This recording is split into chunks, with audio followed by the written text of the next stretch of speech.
Alright, so today we have a refrigerator here. We're going to go over the basics of the refrigerator, show you the insides of it, what some of these components are called, and I will have my technician also jump in once he gets back from a service call to learn with us.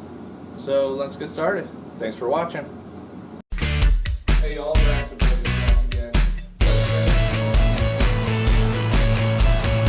What? I just took a screwdriver to this hole.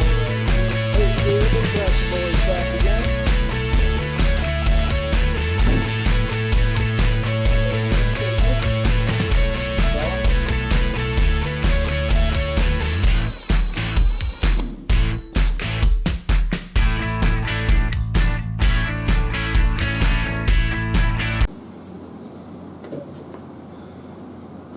Alright, so with this refrigerator, you have your air tower. This here hides your fan. Behind here is where the coil is and your heat defrost element. Obviously your ice maker. Underneath here is going to be the brains of the refrigerator. You have your defrost control, your thermostat control, and your electrical components. They've gone to boards now, so it's not as much of some models have gone to boards, others still utilize defrost timers and thermostats. We'll take this apart, show you the insides of that as well. Right in here is a Mullen heater. This is why this here will feel warm or hot to the touch sometimes. Your freezer will operate between 0 and 10 degrees depending on the operation, and it may vary. Your refrigerator, you want that between 38 and 42 degrees. Once again, operation may vary and depending on the make and model. We're going to go ahead and take this apart, and then we will go from there, get a closer view of the components inside.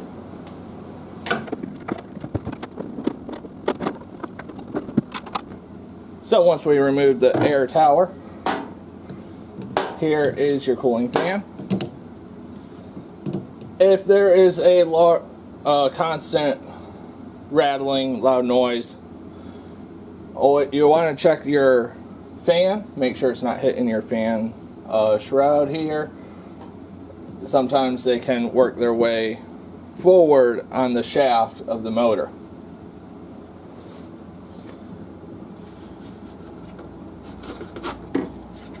So this here is for your airflow. One will be a air return. Another one will be a air vent to go into your refrigerator. This here is nothing but a compact air conditioning system, basically, where your freezer will do all the cooling. It will go blow the air down through your air vent. Your air vent on this one is right here in the center. Some of them have them together. It just depends, once again, make, model, and age of your appliance. Not everything that you will see here will be where we are with newer systems, and once again, not all systems are the same, but the basic components of a refrigerator are all the same. You have refrigerant, you have your condenser, you have your evap, you have your refrigerant, and your air vents, air returns, inlets, outlets, however you want to call them. So you always want to carefully pull your styrofoam vents out. Sometimes when they've been operating, they may be iced over, and especially if your drain line has been frozen up. You really want to be careful not to damage these. It's very thin styrofoam, and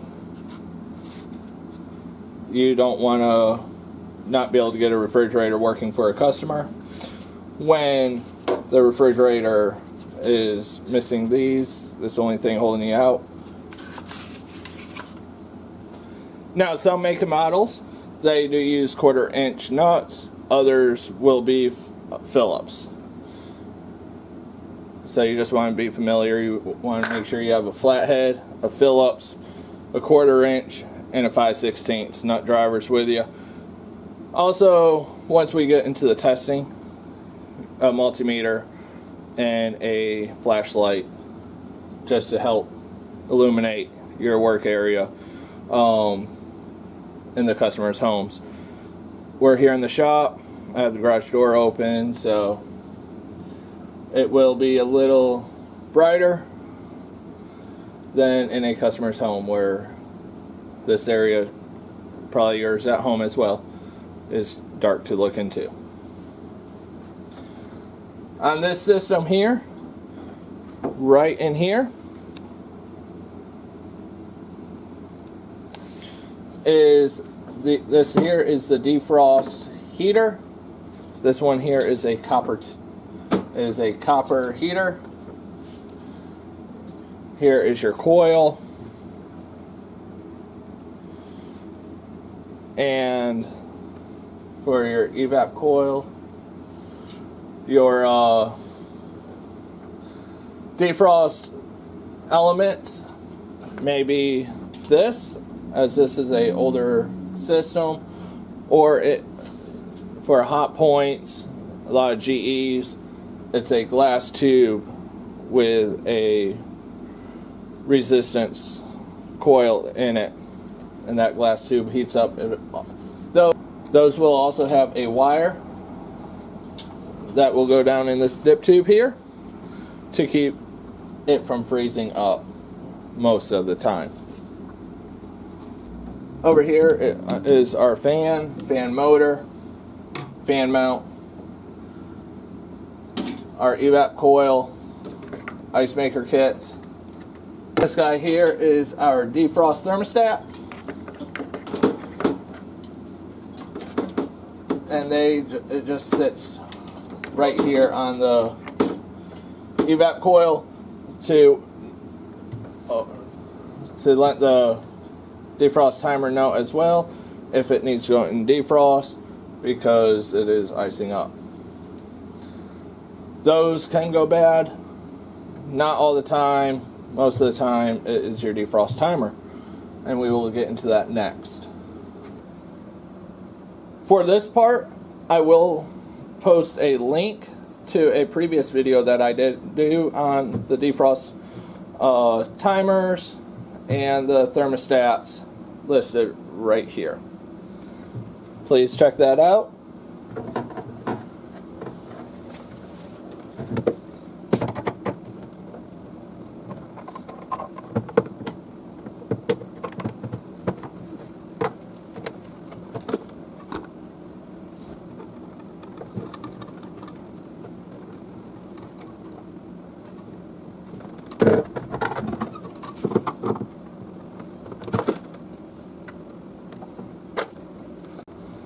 This system here is an estate refrigerator.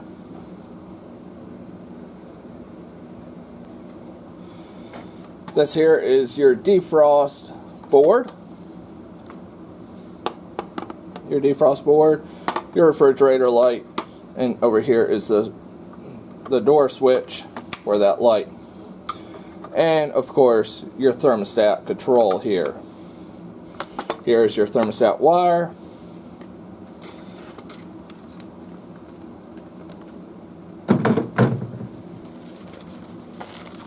Here is another style of a defrost timer. This will be in that video that I just linked a little earlier. flip it around. This one does not have a manual override for your defrost timer, as it is the board. To control that, these would go through the door switch. This defrost timer for this style would be a flathead screwdriver, right, stuck up inside the housing, and you would just slowly turn it until you get to where you need to go.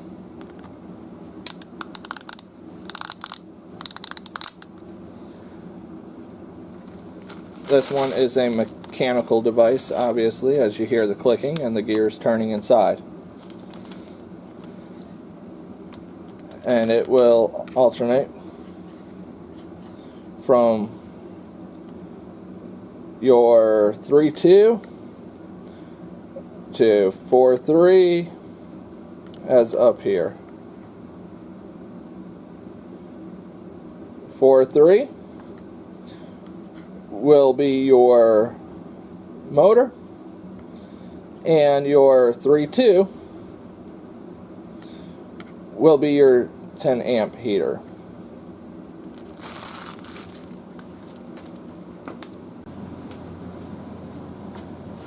Anytime you are working on one of these systems, you always want to make sure you unplug the device before servicing, as it is a 120 volt system. You always want to practice your lockout tagouts and all your electrical safety protocols. You always want to wear eye protection and use the proper safe tools while performing your tasks. Some of the troubleshooting that we do have here would be my refrigerator is not cold enough. The refrigerator is too cold. My door is not closing or will not shut. There is standing water in the bottom of my refrigerator. There's loud noises coming from my refrigerator. And the refrigerator will not run. We can address all of these issues as they fall under basically 4 simple categories. Is it operational? Is it electrical? Is it a mechanical issue? Or is it a refrigeration issue? Prior to servicing your refrigerator, you do want to practice safe procedures. 1, unplug your device, follow your lockout tagouts, and remember that when you need to call a specialist for any state or local regulations, you're not trained to do so.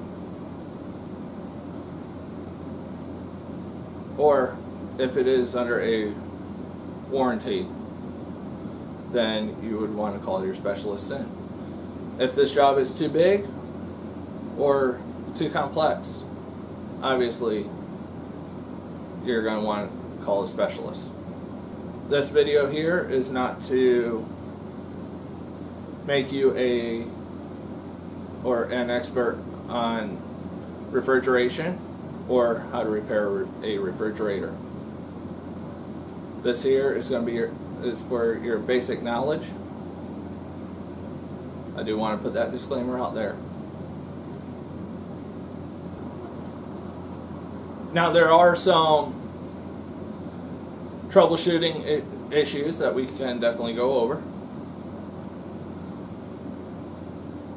For my refrigerator is not cold enough, and you verified that it has not reached that proper temperature.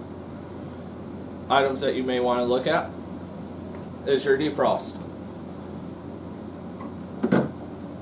Is your defrost timer sticking? and your defroster on. Is it a thermostat issue? Or do they have it not on the proper settings? Your normal operations would be in the middle of your numbers, or on normal or 3. Depending on the type of system that you have, 3 is usually where the factory is set. Another thing you may want to look at